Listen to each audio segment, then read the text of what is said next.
হাড়ি তো ভাই ভাঙ্গে গেছে, সব খবর ফাঁস হয়ে গেল।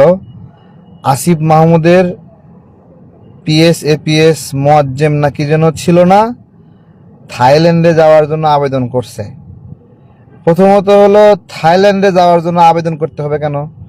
সে তো আর পিএস এপিএস নাই। বিষয় হলো, সে দুর্নীতির অভিযোগে অভিযুক্ত দুদকের দ্বারা, এবং দুদক তাকে দেশ থেকে নিষেধাজ্ঞা দিয়েছে, তার এনআইডি কার্ড ব্লক করে দিয়েছে। একবারে সব কট, বুঝতে পারতেছেন না আপনারা?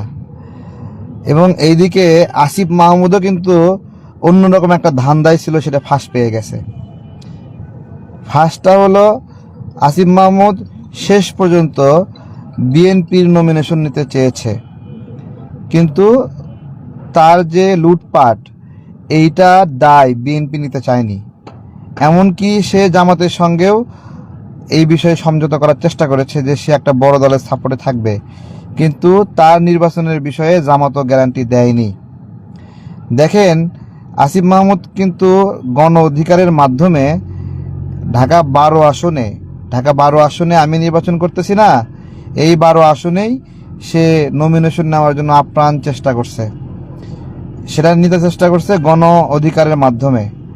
গণ অধিকারও তাকে এই বিষয়ে মনোনয়ন দিছে, কিন্তু বিএনপির কাছ থেকে আসিফ মাহমুদের বিষয়ে পজিটিভ সিগন্যাল পায়নি।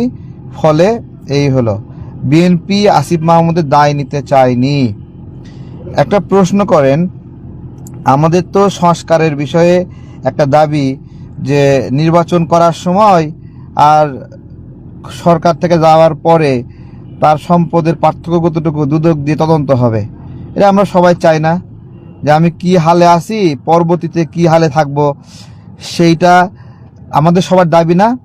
তাই যদি হয়, তাহলে আসিফ মাহমুদ অথবা নাহিদ অথবা মাহফুজ যখন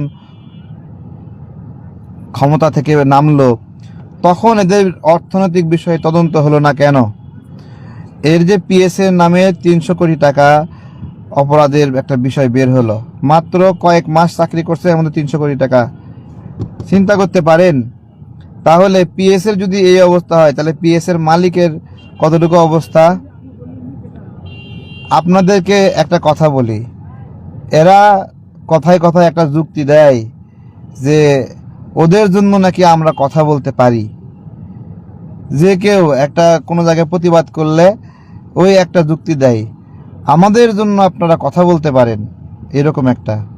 আচ্ছা, ওরা জুলাই করছে, আমরা কি মানে হলো জুন করছি নাকি? ওরা জুলাই করছে, আমরা কি মার্চ করছি নাকি? বা আমরা এপ্রিল করছি? ওরা জুলাই করছে, জনগণ জুলাই করছে। ও সেরা জুতা পরে চলতো, এরপরে 30-40 হাজার টাকা দামের জুতা পরে করে।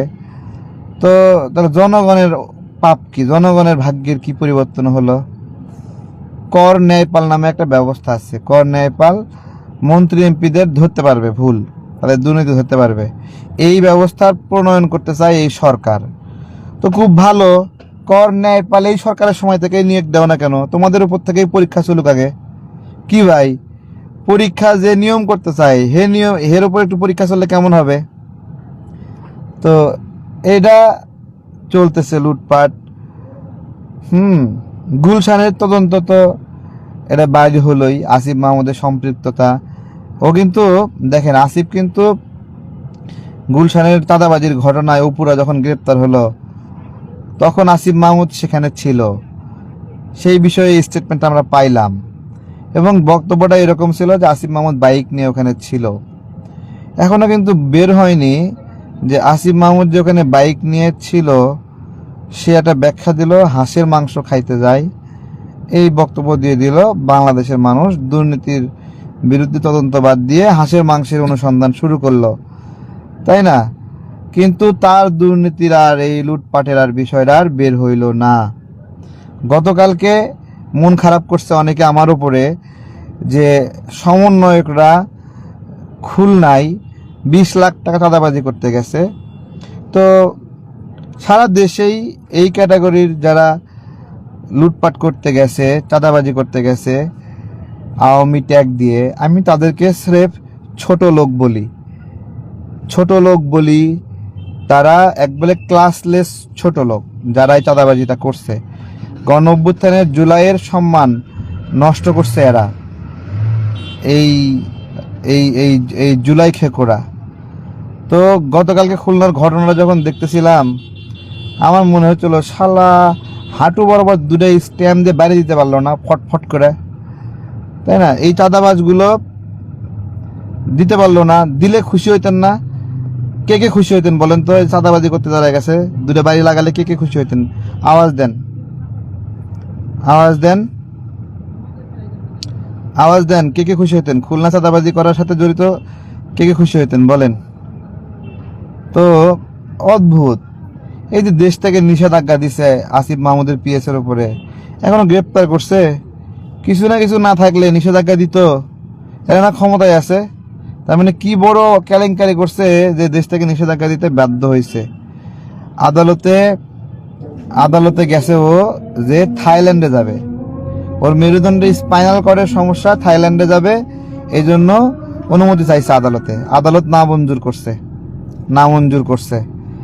তো হাসনাতরা গলা মোটা করে এসব কথা বলে, তো আমরা গলা মোটাটা দেখতে যাচ্ছি।